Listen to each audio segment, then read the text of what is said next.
Tales of Wisttrear, Melandor. Written by Glen Waldron. Narrated by Vanfleet. Prologue. You want me to tell you a tale? Well, I'm just a simple traveling bard, but I'll do my best.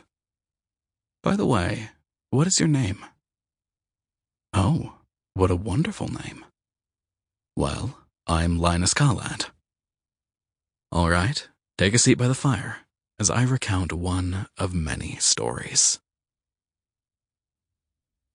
In Melandor, a scream was heard. A woman zigzagged through the spaces between old, enormous trees, with her scarlet hair flying behind her like ripped sails of a ship in a storm. The air in the forest was damp and cool, but she had become hot herself, and was beginning to think that if she did not slow down, her lungs would burst into flames. Yet she ran on. The terrified woman knew it mattered not if her lungs exploded within her and she died on the spot. It was hard to say if those chasing behind her would give her a more merciful death. No one had ever returned from them. No one had ever lived to tell the tale. But everyone had learnt an unspoken rule: keep away from Melandor. She hit her feet against the stump of a root sticking out from the forest floor and tumbled into a carpet of black earth and dried leaves. And she probably would have stood up immediately if her legs didn't feel like lifeless worms under her. Her eyes widened and shot in every direction at once.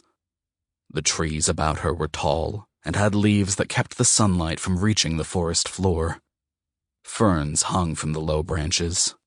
Green and purple moss grew all over boulders with depressions that looked like frowning faces. One could hear the restless chirping of crickets singing through the forest, the throaty croak of poisonous frogs announcing their presence to potential mates and foolish predators. The woman pushed herself up from the floor. She put one fragile hand out and rested it on a tree nearby, but her hands sank into the trunk instead. Alarmed, she gasped and snatched her hand away, her heart beating madly behind her ribs. "Brave of you to step into the forest of Melandor," said the tree, opening one large black eye with a blue pupil. "Maybe you have not heard the fate that befalls all who dare." It was a white hemlock with white flowers. Sample complete. Ready to continue?